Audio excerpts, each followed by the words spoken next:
Welcome back to episode 10 of the IronMan Challenge at BHIVE. With the race day fast approaching, our team has been training relentlessly. And this week we have someone truly special who's going to give us some much needed motivation and inspiration.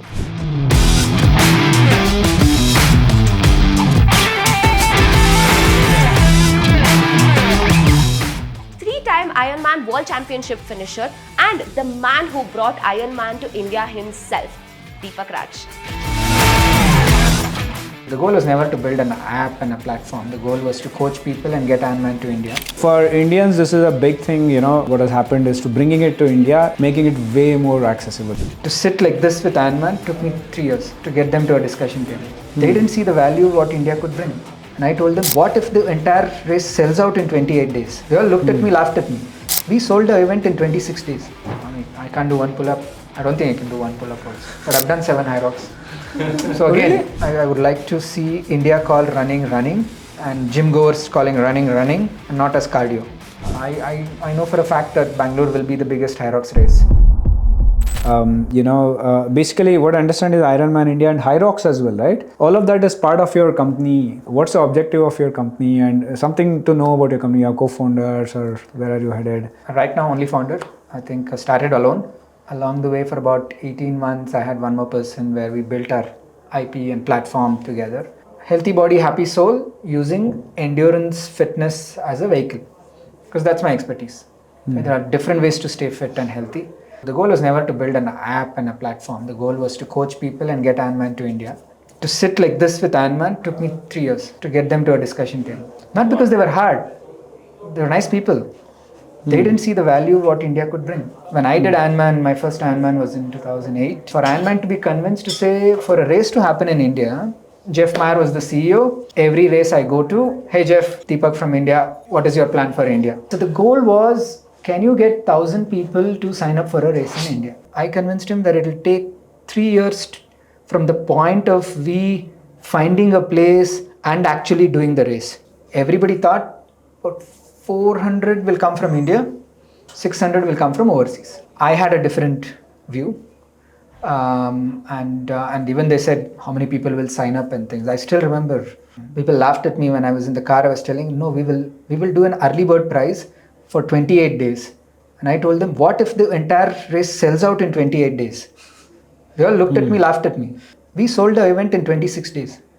Nice. Wow. So there was a quiet confidence, but it took a while for us to get them to the conversation table and travel all over India, find out testing water to roads to the entire route to be finalized and approved. And Ironman put a lot of trust and faith in me, one person type things where it was, right? I mean, it was competitive. There were a lot of people eventually who started to write to Ironman to get it to India. I think they definitely wanted to get into India. Yeah. If I tell you in 2015 that we'll close down middle of Goa for 10 hours, we closed the highway now. Our cycling route is so different from 2019. But the government there has been supportive? Very supportive. It took a while, but they were very supportive. See, giving permission is one thing, but it hits them at some stage to say, what do you mean both sides of the road closed?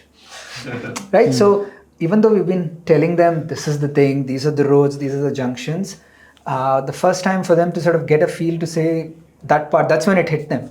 Not at the time of, yeah, we will give you the support, we will do things, right? So, but very supportive. Put up a place and they look at Google Maps to say, where is this place? They've not heard. It's a hard one to sell, right?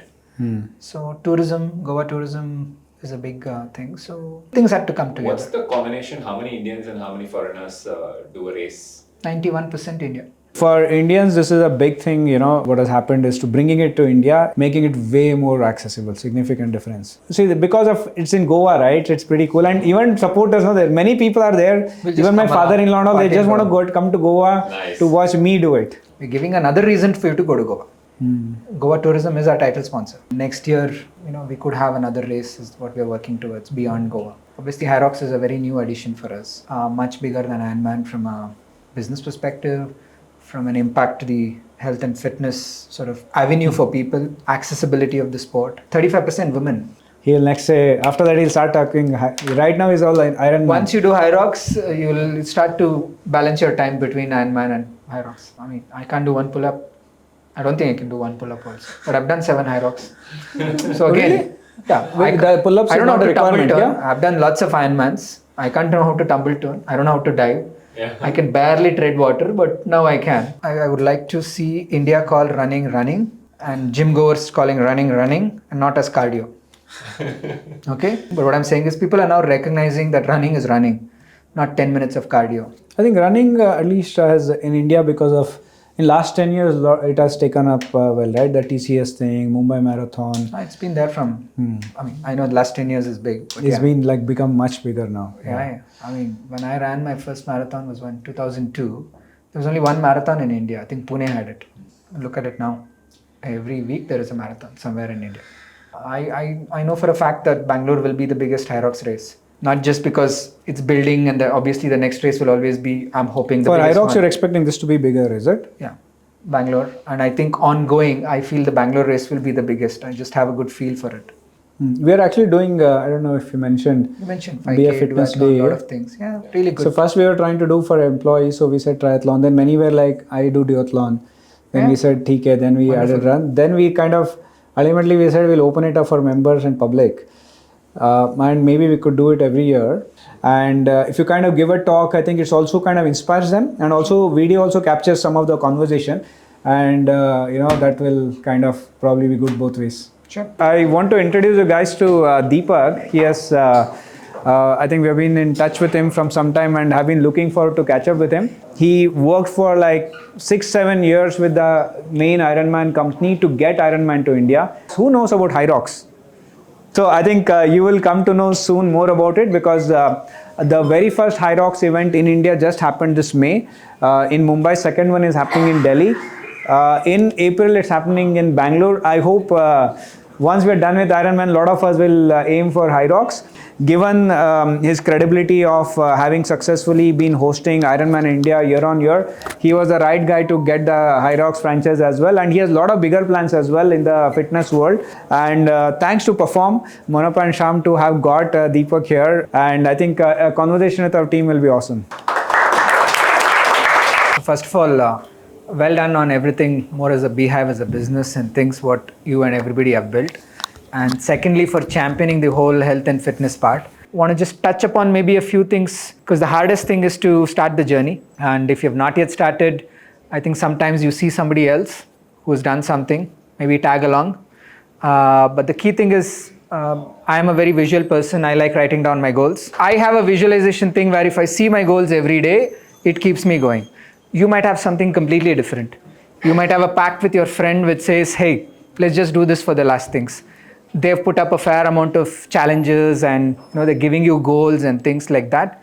Make use of it. I remember writing down a long list of things of how do I make time for myself to train for Ironman. Your life is a project. You have to make time for it. Otherwise, it will not happen. Coming specifically to these events and things, if you're looking at taking up running or things, obviously you are in good hands where people are advising you what to do, going through a bit of a plan and things.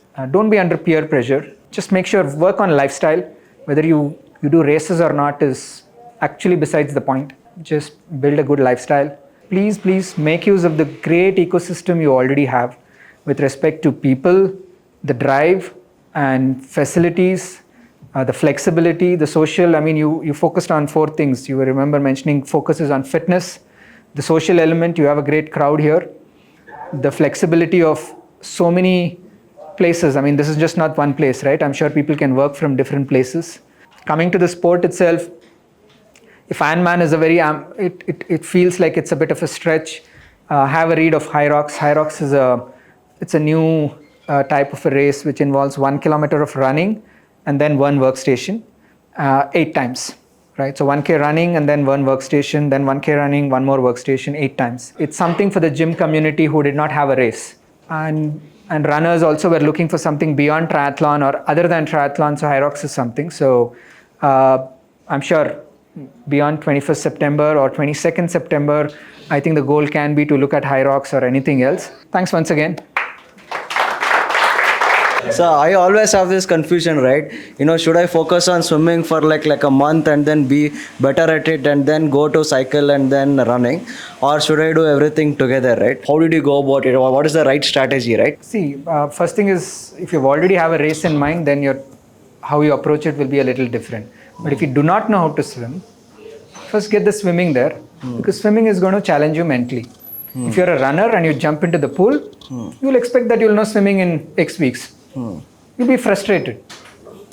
Okay, because we've not learnt at a young age. Our body can't get into positions we would like to, and it takes time. I had done a few marathons, but my most I could swim was 25 meters. First goal I wrote was swim 200 meters continuously. That took a while.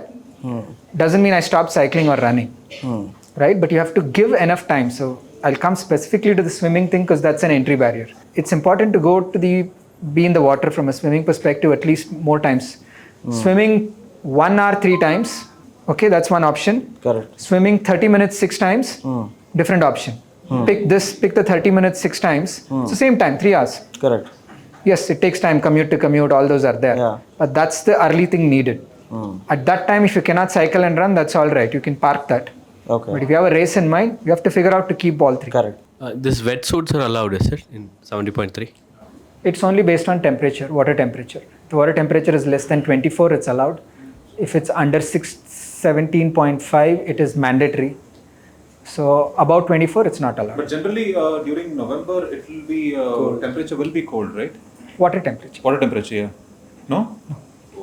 Oh wow. We measure it every year. What is the temperature normally What's the lowest it during is? November? It has never gone below 24. Sorry to disappoint you all. I know wetsuit helps everyone. If not for the wetsuit, I don't think I would have made my swim cutoff time in my first Ironman. I can tell you that.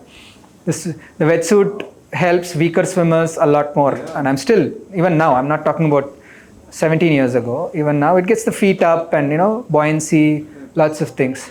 So, definitely. Most Asian races are a non-wetsuit swim. Tropical climate, water. What about tri-suit? There is tri-suit, right? Tri-suit you can wear. Wetsuit is not allowed.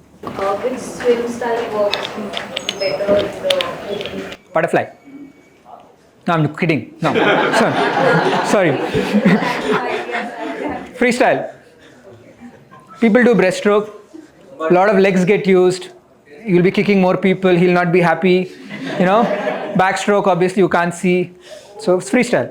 But what about rescue? Let's put this example that somebody had a bad cramp and they cannot swim anymore. There are ways to rescue them and all, right? Yeah, it's never a good cramp, but yes. So what we do, there is jet skis, there is lifeguards, there is surf life things. So for every X amount of people in the water, we have X amount of assets in that ratio.